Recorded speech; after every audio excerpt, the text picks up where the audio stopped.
사랑과 은혜가 풍성하신 아버지 하나님 감사합니다. 특별히 오늘 주일을 맞아서 하나님 앞에 나와 함께 예배하며 찬양으로 영광 돌리며 주께 기도할 수 있는 귀한 시간을 주시니 아버지 하나님 감사를 드립니다.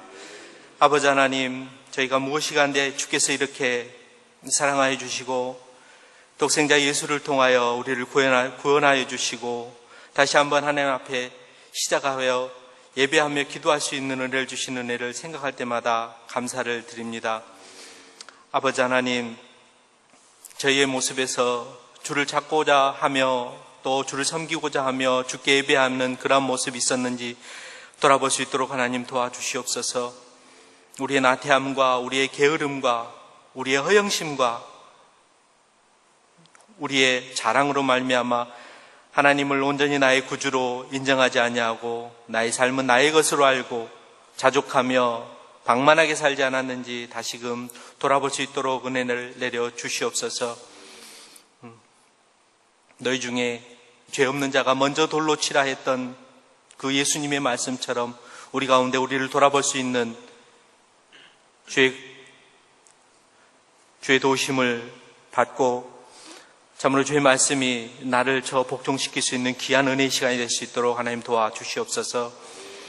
아버지 하나님, 전인교회를 통하여 참으로 이 땅 위에 주의 말씀이 더욱더 풍성하여지며 더욱더 충만하여지며 참으로 주의 정의가 하수처럼 흐를 수 있는 귀한 이 땅이 될 수 있도록 하나님 도와주시옵소서.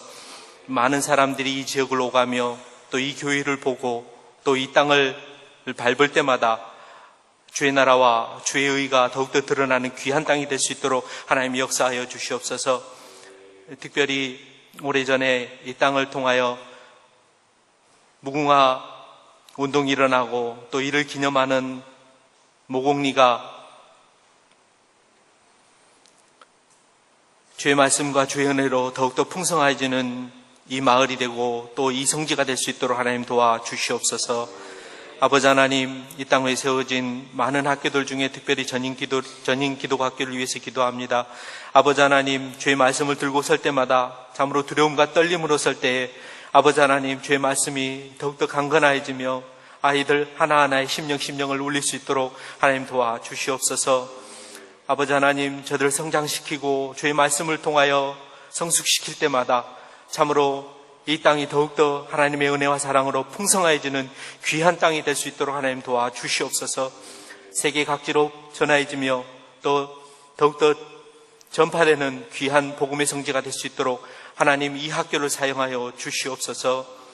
학교를 통하여 애쓰시고 노력하시는 목사님과 또한 선생님들과 모든 애쓰시는 동역자들에게 하나님 더욱더 축복하여 주시고 모두가 함께 하나님의 역사를 이루는 모든 일에 두려움과 부족함이 없도록 하나님 역사하여 주시옵소서.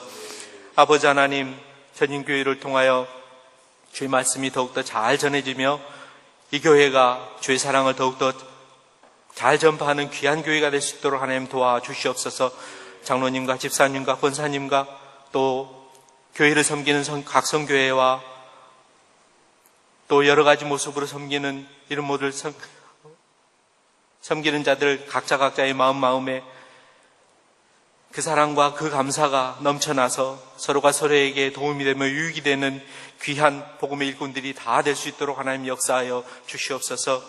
아버지 하나님, 참으로 이 나라에 근래 보기 드문 많은 더위와 일기로 인하여 참으로 많은 일이 고통받고 어려움에 처한 것을 볼 때마다 아버지 하나님, 마음 가운데 그들을 위로하며 손 내밀며 위하여 작은 것들 서로 나눠 쓰며 하는 섬김의 그런 자세들이 다 될 수 있도록 하나님 저희들을 축복하여 주시옵소서.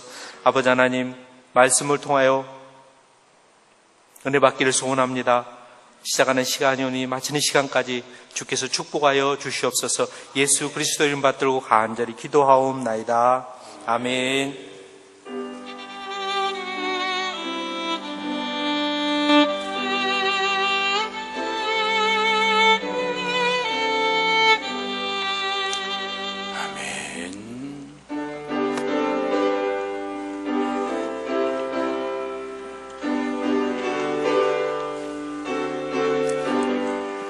날 위하여 십자가에 중한 고통 받으사 대신 죽은 주 예수의 사랑하신 은혜여 보배로 피 흘려 영영 죽을 죄에서 구속함을 받은 우리 어찌 찬양 안 할까.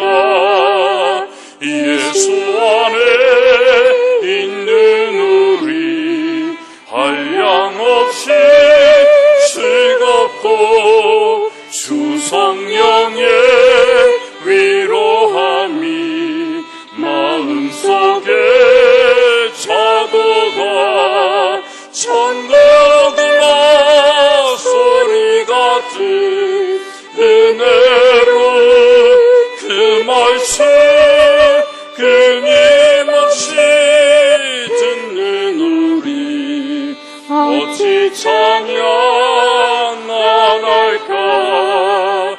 이 세상에 모진 풍파 쉬지 않고 불어도 주님 안에 보호받는 우리 마음 편하다. 늘 깨어서 기도하고 저 천국을 바라며 주님만을 기다리니 어찌 찬양 안 할까. 오늘 함께 은혜 나누실 말씀 우리 에베소서 1장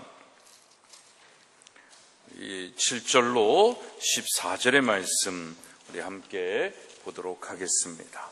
에베소서 1장 7절로 14절의 말씀입니다. 신약성경 에베소서 1장 7절부터 14절까지 함께 읽도록 하겠습니다. 우리는 그리스도 안에서 그의 은혜의 풍성함을 따라 그의 피로 말미암아 속량 곧 죄사함을 받았느니라. 이는 그가 모든 지혜와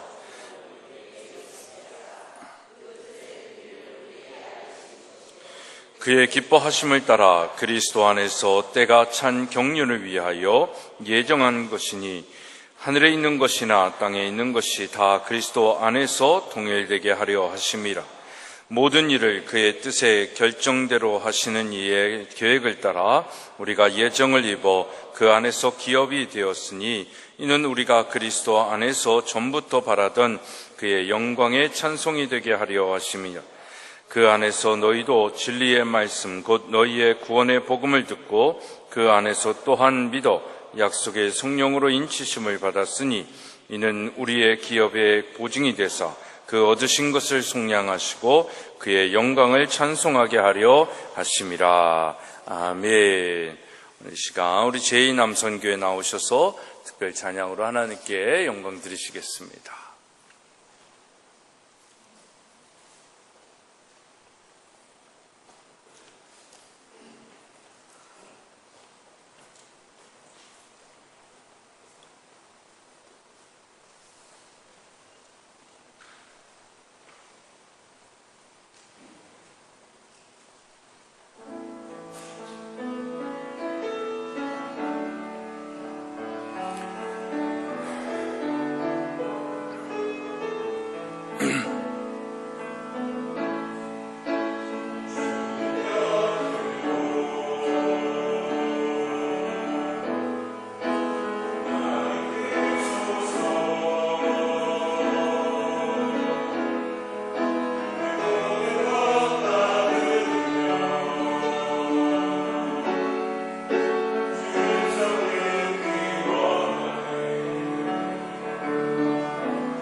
제2남선교회 정말 젊은 우리 아빠들이 함께 예배하는 게 쉽지 않은데 정말 주님을 더 깊이 아는 우리 아버지로서 그 가정이 더 하나님의 축복이 있는 가정들 되어지기를 주님의 이름으로 축복합니다.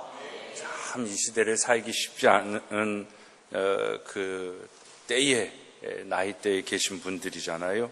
여러분들이 정말 많이 기도해 주시고 이런 때에 더 승리하면서 할 수 있도록 격려해 주시기를 바랍니다. 우리 그런 마음으로 우리 제2남선교회 축복하며 한번 박수하겠습니다. 기도하겠습니다. 하나님, 오늘도 우리 가운데 함께하여 주셔서 친히 역사하여 주시고 말씀하여 주시고 주께서 우리의 각 사람에게 주시는 음성을 통하여 가슴에 새겨지게 하시고 그것이 행함이 있는 믿음 되게 하여 주시옵소서. 성령이 친히 말씀하시기를 소망하며 예수 그리스도의 이름으로 기도드리옵나이다. 아멘. 할렐루야. 여러분 무더위 속에서 건강하시고 또 이렇게 함께 다시 8월의 첫 주 예배 드릴 수 있음이 감사이고 은혜입니다. 여러분 정말 이 여름의 이 무더위를 잘 견디시고 더 건강하시기를 주님의 이름으로 축복합니다. 저도 이 더위에 있으니까 막 늘어지고 막 자빠지고 싶은 마음들이 너무 많습니다. 그러니까 게다가 별로 요즘 방학이라 또 이렇게 일도 많지 않은 상황이라 더 그런 것 같기도 한데 하여튼 건강관리 잘 하시기를 바랍니다. 여러분 기독교 신앙생활은요 은혜로 시작하는 것입니다. 은혜가 기독교를 가장 잘 표현할 수 있는 단어라고 저는 생각합니다. 기독교를 얘기할 때 사랑을 얘기하잖아요. 근데 그 사랑을 품고 있는 단어가 있다라고 하면 전 이 은혜가 아닐까 싶습니다. 타 종교는 사람이 노력해서 신을 찾아가는 것이지만 기독교는 뭐예요? 하나님께서 사람을 찾아오신 것입니다. 그래서 기독교 신앙은요 은혜로 하는 것입니다. 다른 종교들은 사람이 노력해서 하나님을 어떤 신을 만족시키려고 하는 종교이라고 하지만 기독교는 뭡니까? 예수 그리스도의 대속으로 하나님을 만족시키는 것입니다. 그래서 기독교 신앙은 은혜로 하는 것이다 라고 얘기를 할 수 있습니다. 여러분 생각해 보십시오. 사람의 노력으로 하나님을 만족시킬 수 있을까요? 하나님의 그 거룩, 그 하나님의 의를 인간의 도덕과 인간의 의로 만족시킬 수 있겠냐라는 겁니다. 하나님은 완전하신 분이고 거룩하신 분입니다. 그분에게는 99%라는 것이 없습니다. 100% 거룩입니다. 그분에게는 그래서 완전한이라는 단어가 어울리는 분이다라는 것입니다. 그런데 누가 하나님의 수준을 과연 만족시킬 수 있겠냐라는 것입니다. 생각해 보십시오. 여러분 이 마이크가 지금 우리가 보기에는 별로 더러워 보이지도 않고 지저분해 보이지도 않습니다. 뭐 이렇게 뭔가 있지만 그래서 뭔가 지저분한 게 있어가지고 이걸 깨끗하게 빨고 씻고 뭐 또 닦았다라고 생각을 한다고 하면 여기에 세균이 없을까요? 아마 우리의 눈으로 봤을 때는 전혀 별로 문제가 없을 것 같지만 현미경으로 들여다본다고 하면 엄청 지저분할 겁니다. 세균이 막 이렇게 드글드글 있을지 모르겠어요. 우리가 쓰는 핸드폰 이렇게 많이 사용하지 않습니까? 근데 거기를 현미경으로 들여다보면 거기 세균이 많을까요? 화장실 변기에 세균이 많을까요? 그런 실험을 해보면 화장실 변기의 세균보다 우리 핸드폰에 있는 세균이 더 많다라는 그런 결과들도 종종 우리가 뉴스를 통해서 볼 수 있지 않습니까?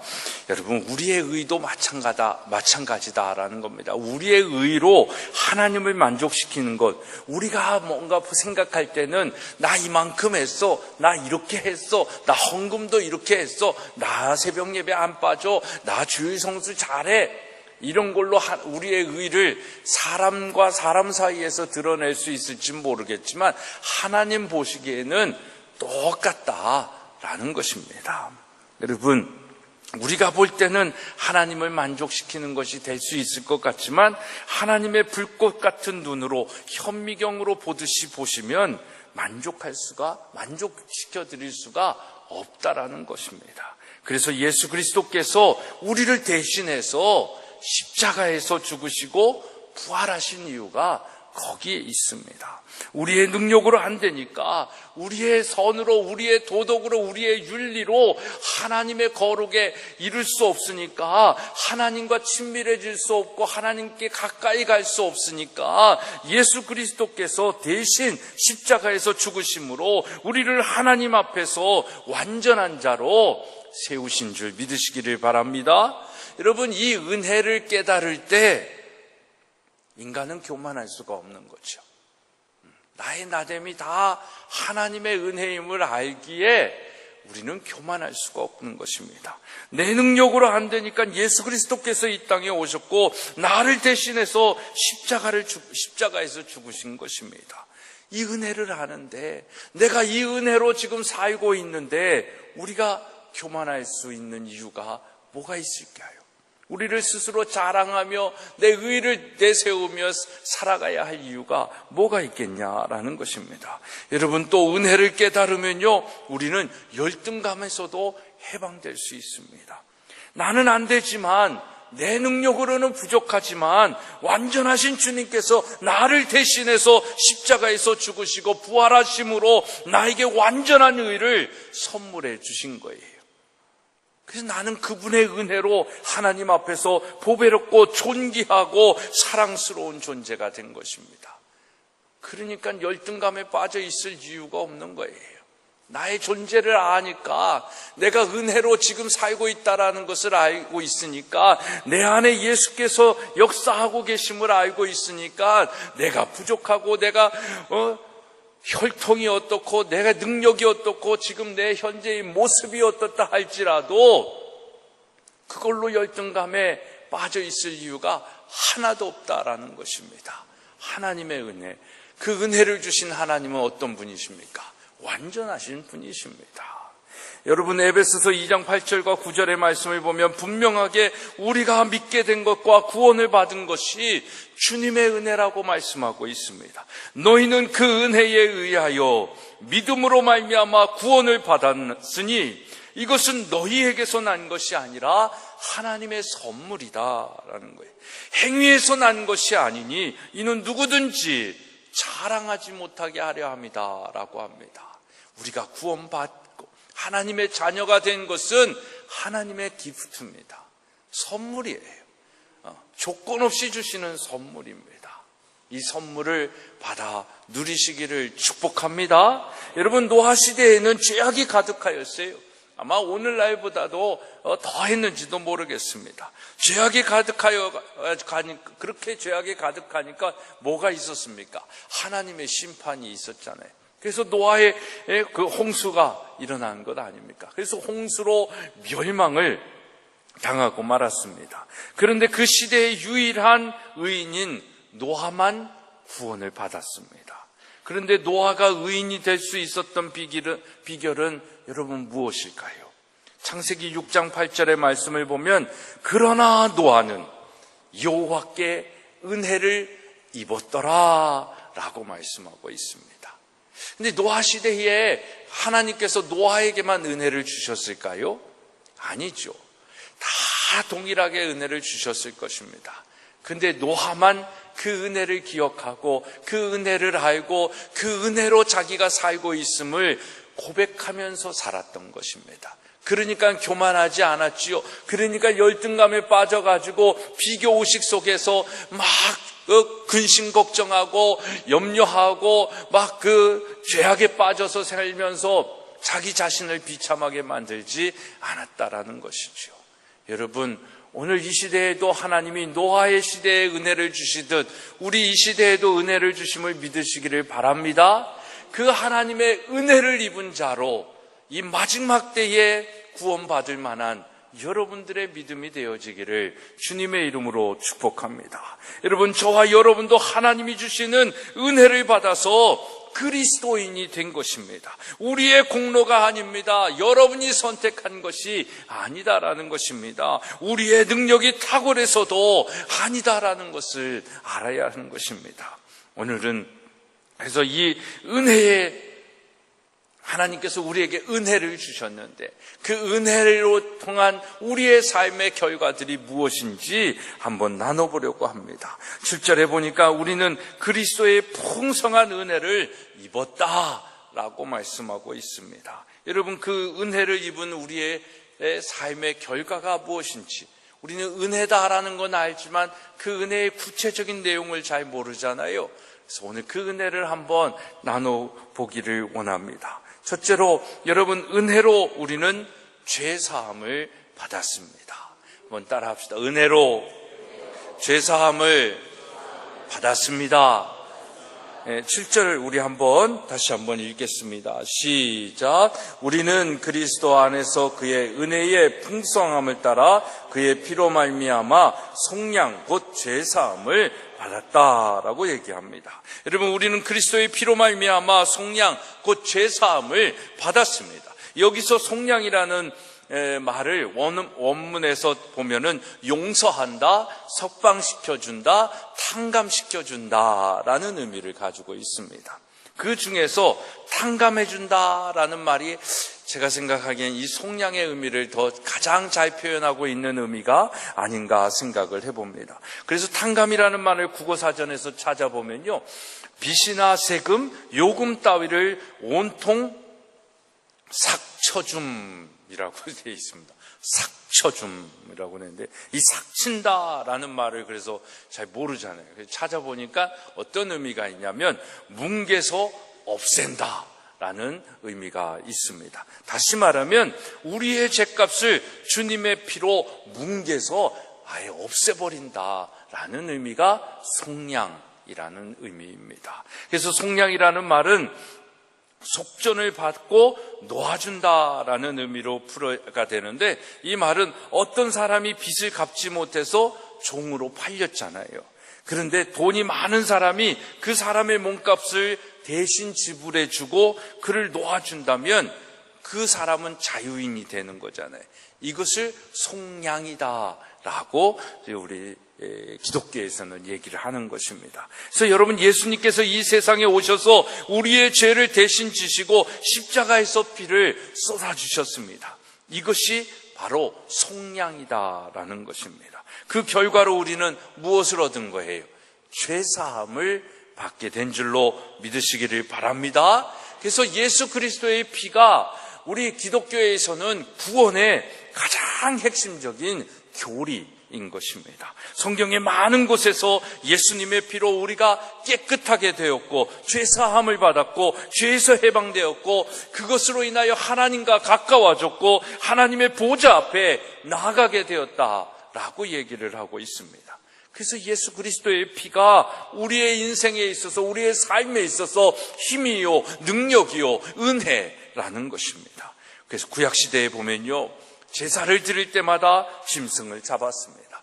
짐승의 피를 흘리게 했습니다. 그리고 그 피를 이렇게 뿌렸어요.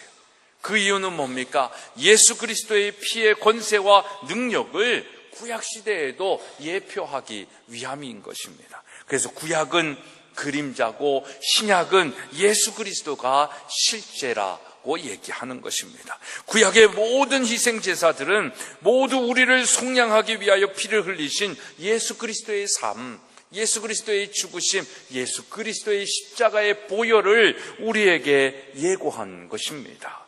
죄는 죄에 대한 책임을 따르기 때문에 반드시 여러분 심판이 있잖아요. 구약시대에는 죄는 제사장들이 동물의 머리에 손을 얹고 안수를 합니다. 그리고 그 제물에게 죄를 전가하는 거예요. 그리고 그 짐승을 죄를 대신 뒤집어 쓰고 어떻게 하는 거예요? 죽임을 당하게 하는 것입니다. 근데 이게 구약시대에는 그랬는데 신약시대에 와서는 어떻게 합니까? 예수님께서 그 일을 하신 것입니다. 예수 그리스도께서 구약의 제물 제사 제물처럼 우리의 죄를 대신 짊어지고 십자가에서 우리 대신 죽으신 것입니다. 아멘 하십니까? 우리가 예수 그리스도의 대속의 죽음을 그래서 믿으면 하나님께서 우리의 죄를 용서해 주시는 겁니다. 왜냐하면 하나님께서는 예수 그리스도의 피를 보시면서 우리의 죄값이 지불되었다라고 여겨주시기 때문인 것입니다. 종교개혁자 마틴 루터가 개혁을 일으키는데 몸이 굉장히 쇠약해졌습니다. 그 쇠약해진 상태에서 침상에 누워있는데 그 누워있는 상태로 이제 잠이 든 거예요. 그 잠이 든 상황에서 마귀가 마틴 루터의 생각을 들어오기 시작합니다. 그리고 마틴 루터의 그 생각 속에 큰 두루마기를 책을 펼쳐 보이는 거예요. 근데 보니까 마틴 루터가 그걸 보니까 자기가 평생에 지은 죄가 다 기록되어 있다는 거예요. 그러니까 사탄 마귀는요, 우리를 그렇게 짓누르려고 계속 장난질을 하고 있다라는 겁니다. 근데 루터가 보니까 다 자기가 잘못한 죄예요. 그래서 루터가 그것을 보면서 낙심이 되어지기는 하지만 그 모든 죄의 리스트를 다 읽고 나서 마귀에게 한마디 합니다. 그 한마디가 뭐냐면, 그러나 당신이 마귀 네가 쓴 것 중에 한 가지 잊은 것이 있다. 그것은 예수 그리스도의 피가 이 모든 죄를 다 씻어주셨다라는 것을 빼놓았다라고 얘기를 했다고 합니다. 그러자 마귀가 뿅 하고 사라졌다고 합니다.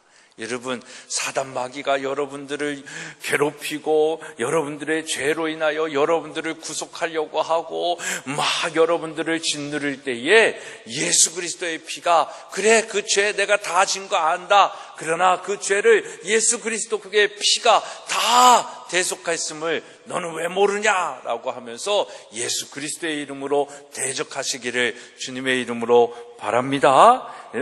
루터는 그래서 다시 힘을 얻고 종교개혁을 완성했다고 합니다. 여러분, 속량의 은혜를 받으면 마귀가 정죄할 수 없는 거예요. 심판자이신 하나님께서 우리의 죄를 다 씻어주셨는데 마귀가 무엇이간데 우리를 정죄할 수 있겠냐라는 것입니다. 그래서 죄사함의 은혜를 입은 사람이 복받은 사람입니다. 여러분, 죄사함의 은혜를 알고 사는 복 있는 자가 되어지기를 주님의 이름으로 축복합니다. 여러분, 죄사함의 은혜가 우리에게 복이다라는 이유는 첫째로 천국에 들어갈 자격이 주어졌기 때문입니다. 죄사함이 없으면 우리는 천국에 갈 수가 없는 거예요.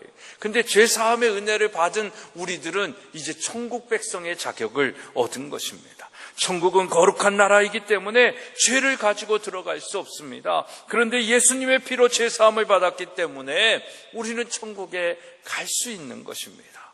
그래서 어떻게 보면 예수 그리스도의 보혈이 천국 비자입니다. 미국에 들어가고 중국에 들어가려면 그 나라 들어갈 때 비자가 있어야 되잖아요. 천국 나라에 들어갈 때의 비자는 내 안에 예수 그리스도의 피로 인하여 죄사함을 받았는지 안 받았는지 그게 천국 비자가 된다라는 것입니다.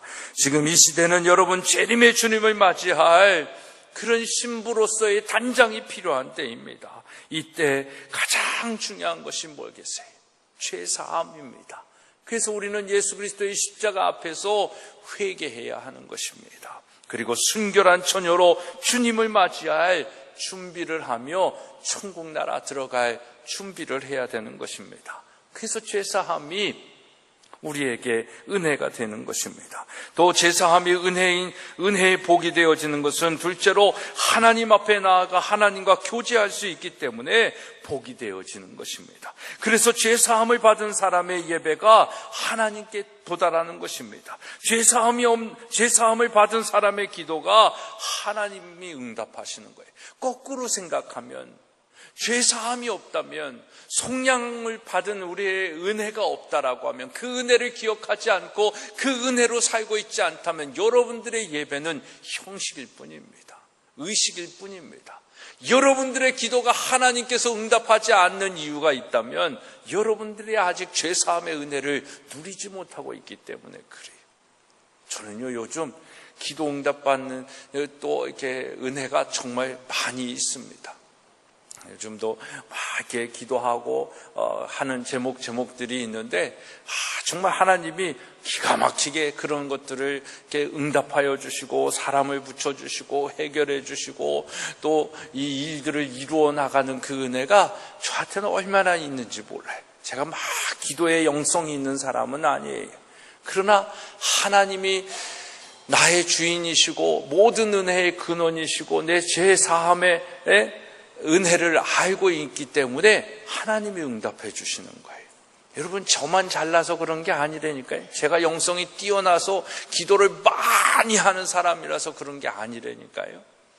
죄사함을 알고 하나님의 은혜로부터 모든 것이 비롯된 것을 알고 고백하면 하나님이 예배를 받으십니다. 하나님이 우리의 기도를 응답하여 주시는 줄 믿으시기를 바랍니다. 여러분, 구약시대에는 하나님의 음성만 들어도 죽을 것 같았다라고 성경은 얘기합니다. 그러나 이제는 예수 그리스도의 피로 하나님과 가까워지는 게 더 큰 은혜입니다. 그래서 우리 지난주에 하나님과 가까워지는 것에 대해서 또 나누지 않았습니까? 여러분, 그렇게 가까워지면서 무엇하는 거예요? 하나님과 친밀해지는 거예요. 하나님과 교제를 나누는 거예요. 하나님과 진짜 사랑을 나누는 겁니다. 그러니까 그 죄사함이 없으면 그런 교제를 할 수가 없는 거예요. 하나님이 거룩하시기 때문에. 그러니까 하나님이 예수 그리스도를 이 땅에 보내줘서 우리를 구속한 이유도 하나님이 우리와 친밀해지고 우리와 교제하기를 원하시기 때문이다라는 것입니다. 근데 우리가 자꾸 그걸 모르고 거부하고 그냥 은혜, 죄사함 그냥 한 귀로 듣고 한 귀로 흘리는 거예요. 여러분, 죄사함의 은혜가 여러분들의 삶의 복이 되어지기를 다시 한번 축복합니다. 그리고 셋째로 그 복이 뭐냐면 모든 좋은 것을 받아 누릴 자격이 주어진다라는 것입니다. 예레미야 5장 25절에 보면 너희 허물이 이러한 일들을 물리쳤고 너희 죄가 너희로부터 좋은 것을 막았다라는 거예요. 하나님은 우리에게 정말 좋은 것들을 주시기를 원하세요. 하나님은 우리가 정말 이 세상에서 행복하게 살기를 원하세요. 근데 우리의 이기심이, 우리의 욕심이, 우리의 허물이 그 하나님의 그 은혜를, 그 사랑을 다 물리쳤다라는 거예요. 그리고 우리의 죄가 이 좋은 것들을 다 막고 있는 거예요. 여러분, 이 세상에 하나님이 우리에게 주시는 그 은혜를 누리기를 원한다면 정말 죄사함을 받고 하나님께 거룩함으로 깨끗함으로 나아가는 그런 우리 존재가 되어지기를 간절히 소망합니다. 그런 우리들의 존재였는데 예수님의 피의 공로를 믿는 사람에게는 죄 문제가 해결된 거잖아요. 그러니까 하나님께서 주시는 좋은 것들을 받아 누리는 겁니다. 이제는 예수님의 피 공로로 믿는 사람, 피의 공로를 믿는 사람들은 하나님이 주시는 좋은 것을 누리며 살 수 있는 거예요. 아니, 더 나아가서 내가 보기에는 참 어렵고 힘든 것임에도 불구하고 그 어려운 상황임에도 불구하고 이것이 은혜임을 알고 그 고난마저도 은혜로 누릴 줄 아는 이 기가 막힌 성숙한 신앙의 자리에 서게 된다라는 것입니다. 그것이 얼마나 큰 은혜입니까? 그 은혜를 누리기 위해서는 우리가 죄사함을 받아야 되잖아요. 그래서 회개해야 되는 겁니다. 그래서 예수님이 이 땅에 오셔서 첫 복음이 뭡니까? 천국이 가깝다, 복음을 믿어라, 이게 아니라 뭐예요? 회개하라, 천국이 가까웠다라는 것입니다.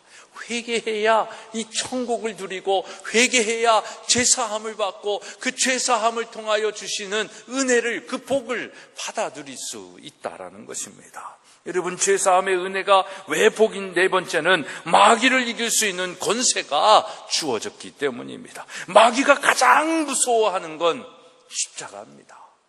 보혈입니다. 그냥 십자가에 드는 것이 아니라 그 십자가에서 흘린 예수의 피가 있기 때문에 십자가를 두려워하는 거예요. 그러니까 어떻게 보면 마귀가 십자가를 두려워하는 게, 영화도 우리 십자가 하면 마귀가 도망가는 이런 것도 있잖아요. 그게 아니라 예수 그리스도의 보혈, 예수 그리스도의 피다라는 겁니다.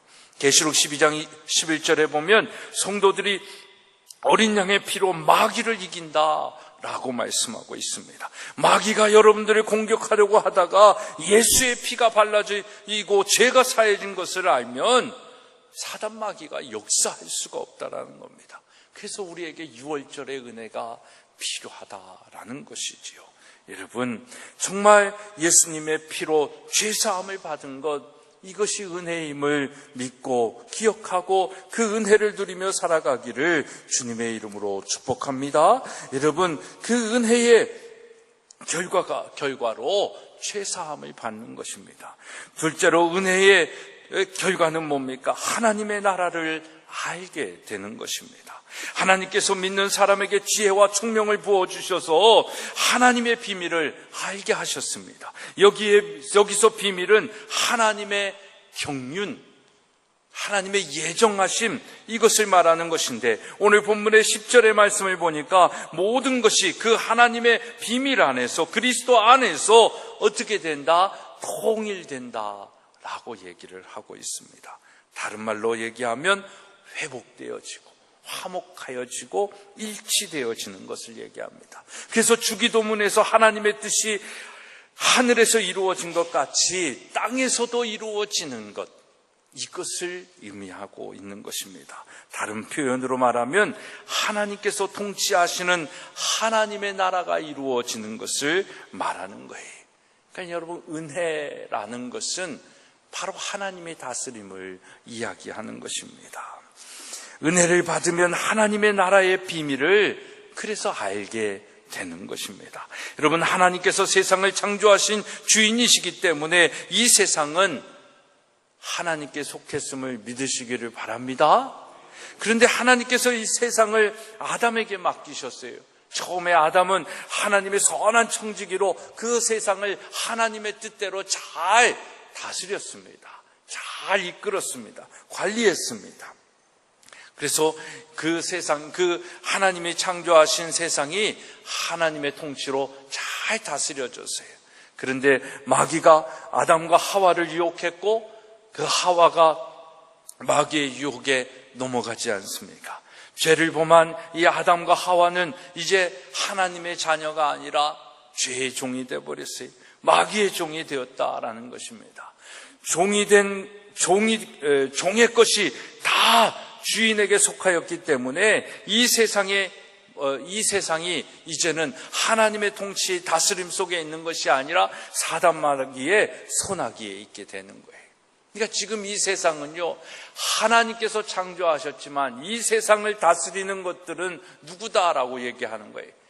사단의 영토입니다. 사단이 다스리는, 사단이 통치하고 있다라고. 그러니까 우리가 그 죄에서 죄사함을 받고 하나님 앞에 나아가지 않고서는 지금 이 세상은 죄악이 사단 마귀가 다스리는, 통치하는 곳이다라고 얘기를 하는 겁니다. 그걸 우리가 어디서 알 수 있냐면 누가복음 4장에 보면 마귀가 예수님을 시험하지 않습니까? 그때 이렇게 얘기합니다. 마귀가 또 예수를 이끌고 올라가서 순식간에 천하 만국을 보이며 이르되 이 모든 권위와 그 영광을 내가 너에게 주리라.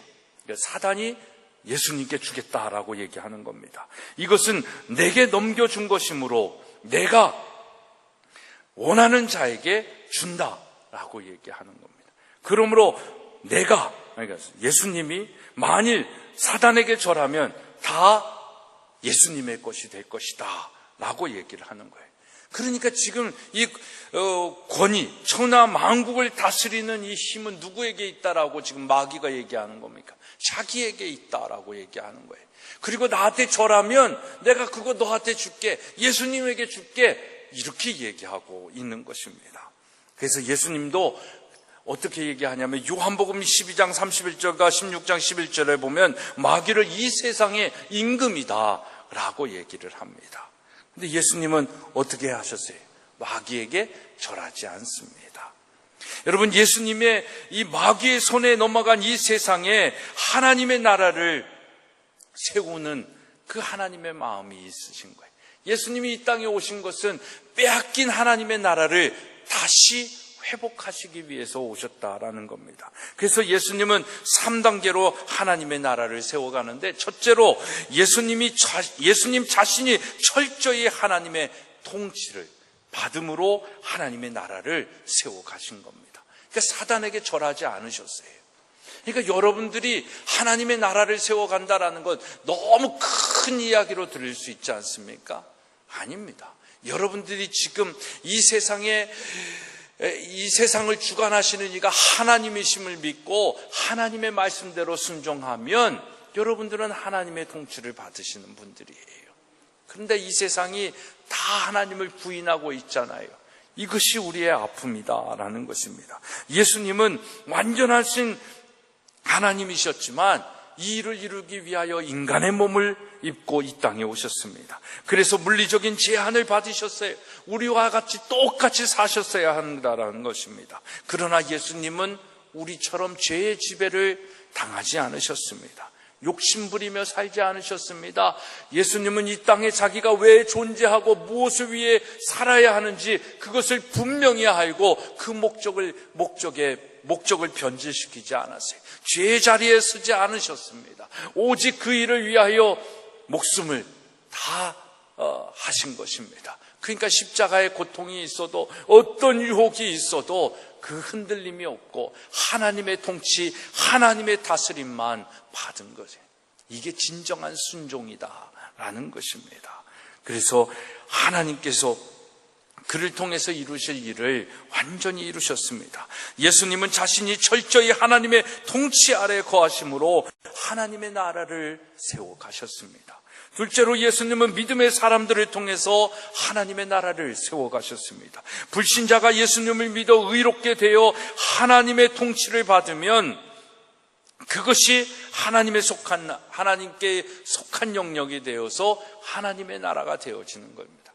그러니까 여러분 한 사람 한 사람이 지금 예수 그리스도를 믿고 나는 주의 백성으로 하나님의 다스림 속에 내 삶의 주권을 하나님께 드리고 살겠습니다 고백하는 순간 여러분들의 삶 속에 하나님의 나라가 이루어짐을 믿으시기를 바랍니다. 여러분, 그런데 2000년 동안 소수의 제자들에게 그렇게 하나님의 나라가 전달되어지기 시작했어요. 이제는 20억이 넘는 사람들이 예수를 믿고 있다라고 합니다. 그리고 그들이 마귀의 통치가 아닌 하나님의 통치 아래서 살아가므로 그 사람들에게 하나님의 나라가 엄청나게 확장되어져 가는 겁니다. 우리의 마음이 하나님의 통치를 받으면 여러분들 안에 하나님의 나라가 이루어지는 것입니다. 우리의 가정이 하나님의 통치를 받으면, 이 말씀에 의거하여 살아가면 여러분들의 가정이 어떻게 되는 거예요? 하나님의 나라가 되어지는 것입니다. 우리 교회가 하나님의 통치를 받고 하나님의 다스림이 있어서 정말 이 말씀에 근거하여 말씀을 의지하며 살아가는 교회가 된다라고 하면, 그래서 정말 오래 참음과 긍휼과 선함과 온유와 그 절제의 마음으로 예수 그리스도의 옷을 입고 용납하고 용서하고 그 위에 사랑을 더하며 온전하게 우리가 하나가 되어진다면 이 교회가 하나님의 나라입니다. 여러분, 저는요, 하나님의 나라가 안 된 교회들이 이 땅에 많이 있다라고 생각을 합니다. 이단을 비롯해가지고요, 정말 교회 안에 하나님의 나라가, 하나님의 통치, 하나님의 다스림이 없는, 오히려 담임 목사가 무슨 장로가 교회의 의견이 하나님의 생각보다 앞서고 있다면, 그것이 하나님의 생각에 어긋나 있고 하나님의 생각보다 앞서 있다면 그게 어떻게 하나님의 나라라고 얘기할 수 있겠습니까? 정말 하나님이 다스리는 교회, 가정, 학교, 나은 사람이 되어지는 것, 이것이 진짜 중요하지 않겠습니까?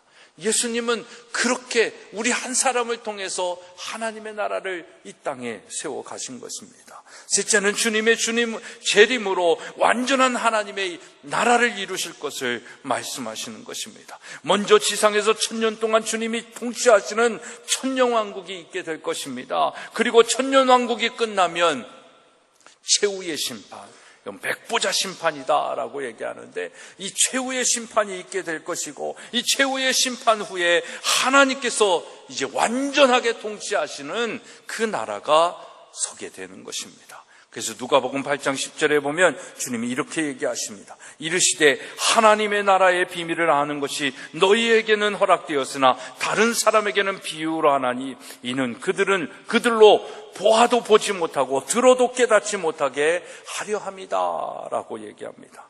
여러분, 이 말씀을 보면 두 종류의 사람이 있죠. 하나는 하나님의 나라의 비밀을 아는 사람이고, 다른 하나는 하나님의 나라의 비밀을 알지 못하는 사람입니다. 여러분, 하나님 나라의 비밀을 아는 사람은 예수 그리스도 안에서 은혜를 아는 사람입니다. 은혜를 받은 사람이고, 그 은혜 때문에 사는 사람입니다. 은혜를 받아서 신령한 지혜와 총명이 넘치게 되고, 그 신령한 지혜와 총명이 넘친 결과 하나님의 비밀인 하늘과 땅의 통일, 즉 하나님 나라의 비밀을 알게 되는 것입니다. 우리는 예수 그리스도의 은혜로 하나님 나라의 비밀을 알게 되어지는 것이에요. 이것이 은혜의 결과라는 것입니다. 셋째로, 은혜의 결과는 하나님의 기업이 되는 것입니다. 11절의 말씀을 보십시오. 우리는 하나님의 기업입니다. 기업은 자식이라는 말이고 상속자라는 말이잖아요. 시편 127편 3절에 보면 보라, 자식들은 여호와의 기업이요 태의 열매는 그의 상급이다 라고 말씀하고, 로마서 8장 17절에 보면 자녀이면 또한 상속자, 곧 하나님의 상속자요 그리스도와 함께한 상속자다 라고 말씀하고 있습니다. 하나님의 기업은 하나님의 자녀이고 하나님의 상속자입니다. 여러분, 우리가 하나님의 기업이고 자식이고 상속자가 된 것, 이것이 은혜가 아닙니까? 이것이 은혜이면 아멘 하시기 바랍니다. 정말 여러분들이 이 은혜를 알았으면 좋겠어요. 이게 삶의 현장 속에서 별로 실질적이지 않은 것들로 다가오잖아요. 근데 이게 실질적인 걸로 다가오면 이 은혜 때문에 사명 감당하며 사는 거예요. 이 은혜 때문에 불편해도 살아갈 수 있는 거예요. 이 은혜를 알기 때문에. 여러분, 자격이 있어서가 아닙니다. 예수 그리스도 그분의 사랑 때문에, 그분의 은혜 때문에 그렇다라는 것입니다. 우리는 하나님의 기업 자녀 상속자가 될 자격이 없습니다. 에베소서 2장 1절 2절 3절의 말씀을 보면 우리는 허물과 죄로 죽었던 자들입니다. 죽었던 자들이잖아요. 시체를 자녀 삼는 사람이 있어요? 시체를 기업으로 삼는 사람이 있겠냐라는 거 없습니다.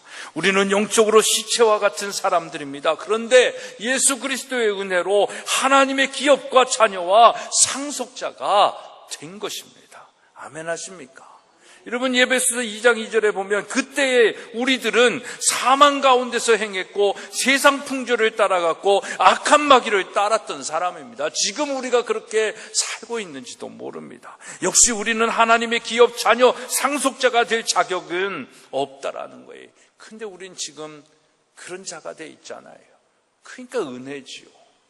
또 3절에 보면 그때에 우리는 불순종의 아들이었습니다. 우리는 육체의 욕심을 따라 살았기 때문에 본질상 진노의 자녀들이었습니다.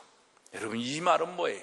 구제받을 수 없다라는 거예요. 구제받을 수 없는 인간이다라는 것입니다. 그런데 예수 그리스도의 은혜로 우리가 하나님의 기업이 되고 하나님의 자녀가 되고 하나님의 상속자가 된 것입니다. 얼마나 큰 은혜입니까? 여러분, 요즘 개 키우는 사람들이 많잖아요. 근데 개도 보통 개를 키우는 게 아니라 진짜 자녀처럼, 자식처럼 키우는 사람들이 참 많아요. 그래서 자기를 그 개에 뭐라고 얘기해요? 엄마라고 얘기하고 아빠라고 얘기하고, 그 개를 뭐라 그래요? 딸이라고 얘기해요. 집에 밖에 나갔다가 들어오면 뭐라고 얘기하는, 딸, 엄마 왔다. 진짜 자녀한테 얘기하듯이 그렇게 개를 키우시는 분들이 많이 있는 것 같아요. 그러니까 오죽하면 케이블 TV에 개 잘 키우는 방송도 나오지 않습니까? 예? 참 예전 같으면 그냥, 요즘은 이런 얘기 하면 안 되는데, 그냥 밥상에 올라올 수도 있는 애들이 그냥 요즘은 상전이 돼가지고 그렇게 살아가는 모습이 너무 많아요. 예전에 제가 신학교 다닐 때 어떤 그 복음성가 가수, 제가 목사님 이름이 생각이 안 나는데, 그분은 개 키우는 걸 아주 우상 숭배하듯 얘기하는 분도 계셨어요. 그래가지고 그걸 굉장히 죄악시하면서 얘기하는 분도 많은데, 요즘은 그런 얘기 했다가는 아주 큰일 날 셈. 요즘은 정말 개팔자가 상팔자입니다. 그죠?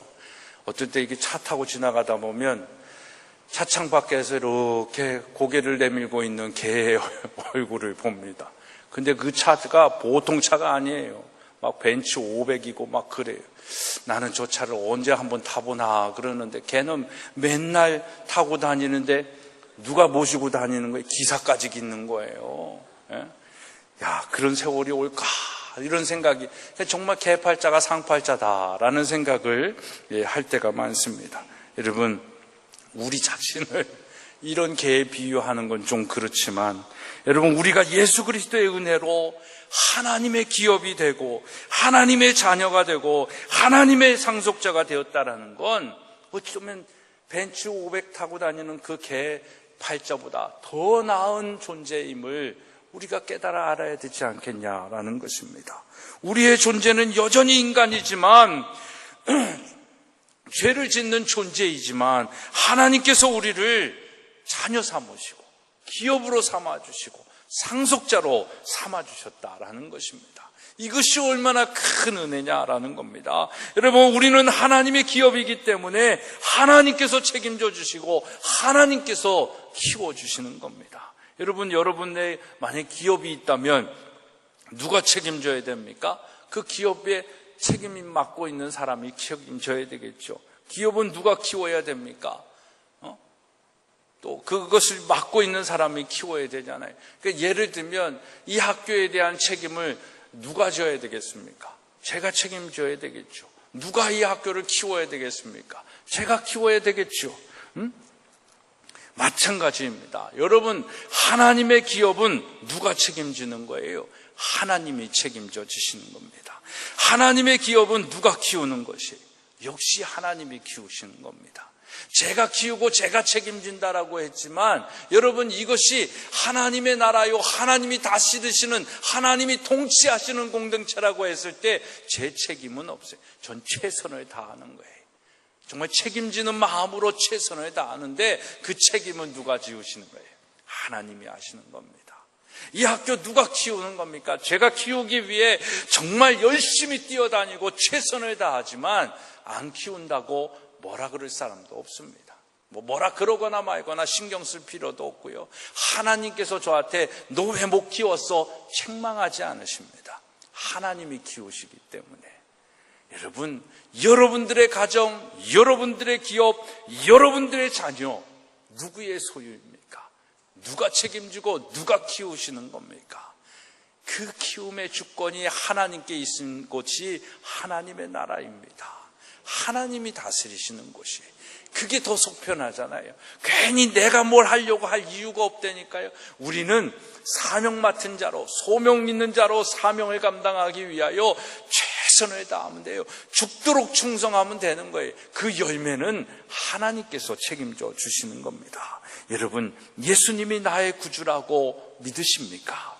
그럼 여러분은 예수 그리스도의 은혜를 받아서 여러분은 하나님의 기업입니다. 그래서 하나님이 책임져 주시는 거예요. 하나님이 키워주시는 거예요. 하나님을 의지하며 믿음으로 그렇게 살아가기를 주님의 이름으로 부탁합니다. 여러분, 우리의 자녀는 우리의 기업이다라고 얘기할 수 있습니다. 그러니까 우리의 기업인 우리의 자녀가 잘 되면 누가 영광을 받아요? 부모가 영광 받잖아요. 그러니까 하나님이 우리를 책임져 주시고 키워 주셔가지고 잘 되게 하면 누가 영광 받으시는 거예요? 하나님이 영광 받으시는 거예요. 그래서 제가 자주 얘기하잖아요. 먼저 그의 나라, 먹든지 마시든지 무엇이라 하든지 다 하나님의 영광을 위하여 하라. 요즘 시대에 이런 말씀은 뭐야? 왜 하나님을 위해서 해? 나를 위해서 해야지. 개인적이고 이기적인 사람들은 이 말씀의 의미들을 잘 깨닫지 못해요. 여러분, 하나님의 영광을 위하여 사는 것, 그것이 결국은 누가 잘 되는 거예요? 내가 잘 돼야 하나님이 영광 받으시잖아요. 내가 안 된 상황에서 하나님의 영광 어떻게 받으세요? 그러니까 정말 먹든지 마시든지 무엇을 하든지 다 하나님의 영광을 위하여 하는 것, 그것이 내가 승리하고 성공하고 잘 되는 비결임을 다시 한번 깨달아 하시기를 바랍니다. 그렇게 사는 것이 영광과 찬송입니다. 여러분, 우리가 하나님의 자녀요, 하나님의 기업이요, 하나님의 상속자라는 이 사실은 절대 변함이 없습니다. 그래서 우리가 하나님의 자녀요, 기업이요, 상속자라는 그 확실한 증거를 오늘 13절, 14절에서 말씀하고 있습니다. 우리 한번 읽겠습니다. 시작.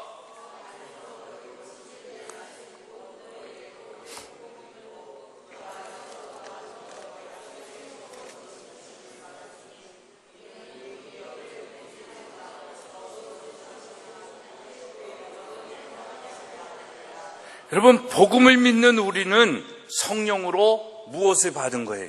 인치심을 받았다라고 얘기하잖아요. 여러분, 인치심을 받았다라는 뜻은요, 계약서에 여러분들이 도장을 꽝 찍는 거나 마찬가지예요. 그러니까 하나님께서 여러분들을 자녀로, 기업으로, 상속자로 삼아주셨다라는 그 계약서에 성령님께서 도장을 찍어주셨다라는 이야기입니다. 여러분, 도장을 찍는 순간 여러분들의 삶의 보증인이 누군 줄 아세요? 성령님이 되시는 겁니다. 성령님의 인을 치셨고 성령님이 보증되시는데 무엇이 문제가 되게? 그래서 여러분들의 삶은 완전한 거예요. 안전한 겁니다. 성령으로 인치시고 보증으로 성령으로 주시면 일어나는 현상이 있습니다. 그건 뭐예요? 전에는 믿어지지 않았던 것들이 믿어지기 시작하는 겁니다. 그 은혜가 오늘 여러분들에게 있기를 소망합니다. 정말 인간적으로 생각하면 말도 안 되는 성경의 내용들이 있잖아요. 그게 믿어지기 시작하는 거예요. 이 은혜가 진짜 여러분들에게 있기를 소망합니다. 한 번도 보지 못했던 하나님의 실존이 느껴지고 경험되어지고 믿어지기 시작하는 거예요. 천국과 지옥이다라고 했는데 지옥에 가는 두려움 때문에 그런 것이 아니라 천국에 대한 환상을 보기 시작하는 겁니다. 이게 성령의 인치심 속에 오는 은혜라는 것입니다. 이 은혜가 여러분의 있기를 소망합니다. 사랑하는 여러분, 오늘 우리는 은혜에 대하여, 하나님이 우리에게 주신 은혜가 우리의 삶 속에 나타나는 것들에 대해서 함께 나눠봤습니다. 은혜로 제사함을 받습니다. 은혜로 하나님의 비밀인 하나님의 나라를 알게 됩니다. 은혜로 우리가 하나님의 자녀가 되고 기업이 되고 상속자가 되는 것입니다. 오늘 이 말씀은요, 어떻게 보면 여기에 있는 우리 2018년 교회 표어의 본문의 말씀이기도 합니다. 개혁과 통일을 이루며 예정을 입어 기업이 되는 교회. 이 표어의 의미를 한마디로 얘기하면 뭘까요? 오늘 설교 제목 뭘까요? 은혜입니다. 남은 2018년 하나님의 은혜로 살아가기를 주님의 이름으로 축복합니다. 기도하겠습니다. 하나님, 은혜입니다. 우리의 모든 것이 은혜임을 고백합니다. 이 은혜를 알고 사는 진짜 그리스도인들 되게 하여 주시옵소서. 이 은혜가 있기 때문에 우리의 삶의 기쁨과 화평함과 통일됨, 일치됨과 또 하나님께서 우리에게 이루실 하나님의 나라가 이곳에 이루어지기를 소망합니다. 주여 도와주시옵소서. 예수 그리스도의 이름으로 기도드리옵나이다. 아멘.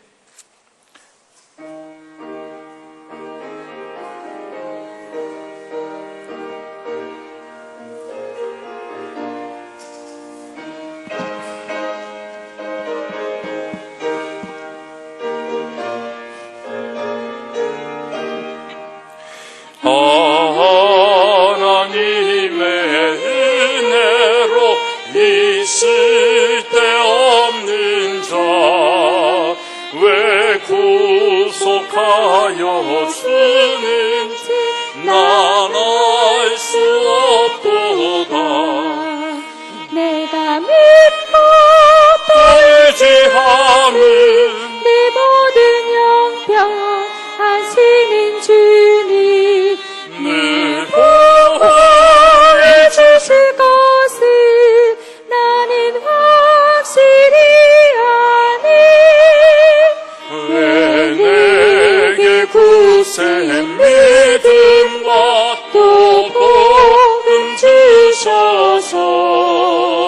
내 마음이 항상 편한지 난 알 수 없도다.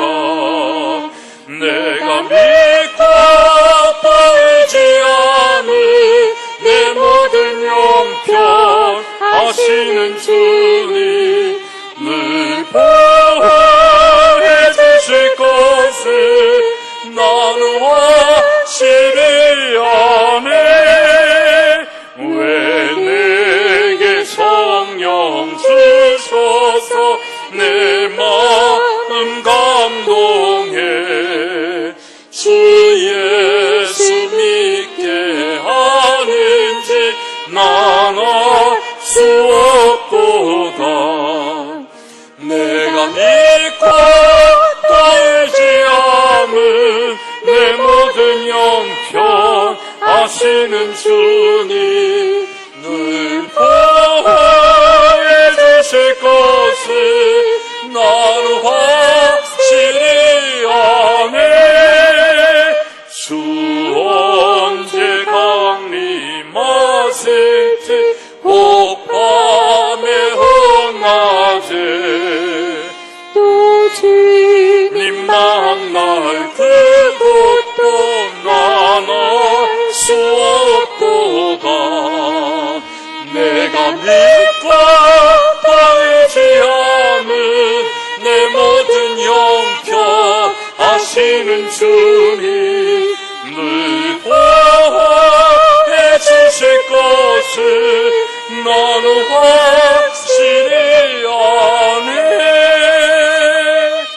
아멘.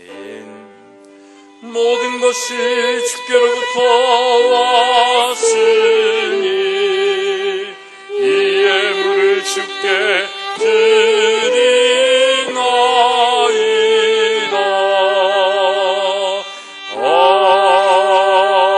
아멘. 큰 박수로 하나님께 영광 돌립니다. 할렐루야. 11조 이승국 오필순 성도님 가정, 신원선 임영수 권사님 가정, 구중환 안명숙 권사님 가정, 신용숙 권사님, 김종환 최성영 권사님 가정, 변혜정 집사님, 박경욱 김진숙 장로님 가정, 김은혜 집사님, 김홍규 최중희 집사님 가정, 최 선생님 가정, 남수연 집사님, 한정관 양향옥 집사님 가정 드리셨습니다. 감사의 예물 조영래 목사, 또 무더위 속에 건강하게 지켜주셔서 감사합니다. 박경욱, 김진숙 장로님 가정, 8월 한 달도 주님과 동행하는 삶 되게 하소서. 손은교 군사님, 하나님의 날마다 살펴주시고 형통케 하시는 은혜 감사합니다. 이상하 선생님, 모든 일정 주님 은혜 가운데 잘 마칠 수 있도록 축복하여 주신 주님께 감사드립니다. 김종아, 최소영 권사님 가정 범사에 감사하여, 유현상 집사님, 이광목, 광순자 권사님 가정, 신영숙 권사님, 양호임 권사님, 양향옥 집사님, 한정관 집사님, 한성민 학생 드리셨습니다. 그 외 많은 분들이 주일 헌금으로 예물 드리셨고, 장학의 예물 한정관 집사님, 양향옥 집사님, 박경옥 장로님, 구중환 안명숙 권사님 가정, 조용래 목사, 1000번째 양향옥 집사님, 공경숙 권사님, 건축 예물 박경옥 장로님 드리셨습니다. 기도하겠습니다. 하나님, 모든 것이 은혜임을 깨달아 알기에 저희들의 마음과 뜻과 정성을 모아 각각의 예물을 드립니다. 이 은혜를 알고 드리는 이 예물을 흠양하여 주시고 더 큰 은혜의 주인공들 되게 하여 주셔서 정말 하나님께서 먼저 그의 나라와 그의 의를 구하고 주의 영광을 위하여 산 자들에게 주시는 그 더하여 주시는 축복의 은혜를 누리며 살게 하여 주시옵소서. 귀한 예물입니다. 쓰여지는 곳에 하나님의 은혜가 더 나타나게 하여 주시고 구원받는 자의 수가 더하며 다음 세대가 어렵지 않도록 교육받는 데 쓰여질 수 있도록 은총 내리워 주시옵소서. 이번 한 주간도 주님 앞에 우리 사랑하는 성도들의 기업과 가정과 그 개개인의 삶을 올려드립니다. 책임져 주시고 지켜주시고 함께하여 주옵소서. 예수 그리스도의 이름으로 축복하며 기도드리옵나이다. 아멘. 자리에 앉으시겠습니다. 경고의 말씀드립니다. 계속 무더위가 계속되어지고 있는데 여러분들 건강 관리하시고 이 무더위 속에 더 성령으로 충만한 시간들이 되어지기를 원합니다. 제가 아는 교회는 이열치열이라고 이 더위에 성령의 불 받자고 부흥회도 하더라고요, 여름에. 근데 우리는 이번 13일부터 15일까지 송파지방 산상성회가 있습니다. 저희 교회가 서울 남년의 송파지방에 속해 있는데 그 송파지방 교회들이 한 30개 되는 걸로 알고 있습니다. 그 교회들이 연합해서 여름 산상성회를 하는데 매년 저희 교회에서 하잖아요. 이번에도 하게 되는데 여러분들도 시간 날 때마다 오셔서 은혜를 받으시면 좋을 것 같습니다. 교회학교 여름성경학교가 어느 해보다도 잘 준비됨으로 진행되어지고 있는 것 같습니다. 그래서 너무나도 감사한데 오늘까지 진행이 되어집니다. 여러분들 잘 준비된 이 잔치가 마무리 잘 될 수 있도록 기도와 성원을 부탁을 드립니다. 오늘 선교 예별로 찬 후에 원례로 모이도록 하겠습니다. 제1여 선교회 사업 계속 진행되어지고 있습니다. 많은 참여와 관심 부탁드립니다. 이제 다 같이 일어나셔서 폐에 찬양하시고 우리 축도로 오늘 주일 예배 모두 마치도록 하겠습니다.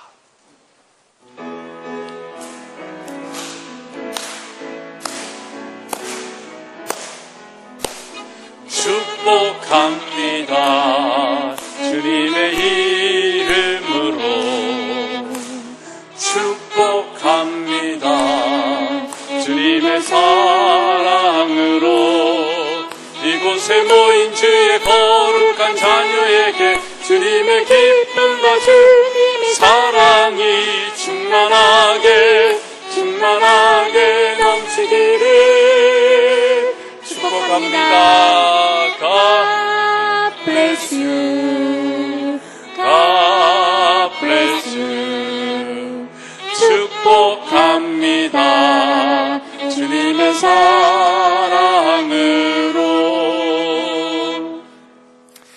이제는 이 땅에 오셔서 우리의 죄를 속량하여 주시고 대속하여 주신 예수 그리스도의 은혜와 아들을 주시기까 하지 우리를 사랑하여 주신 하나님 아버지의 만극하신 사랑하심과 이 하나님과 예수 그리스도의 은혜를 우리에게 인쳐주시고 지키시고 보호하여 주시는 성령님의 감화 감동 교통케 하시는 역사하심이 우리의 사는 모든 것이 하나님의 은혜를 임을 알고 고백하며 살아가는 우리 사랑하는 성도들 위해 그 기업과 가정 위에 하시는 모든 일들 위해 이제로부터 영원토록 함께하옵시기를 간절히 축원하옵나이다. 아멘.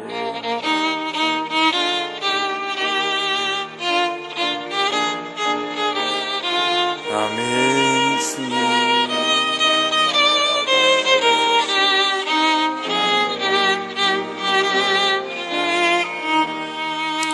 이상으로 주일날 예배를 모두 마치겠습니다. 다 내려가셔서 함께 식탁으로 교제하기 원합니다.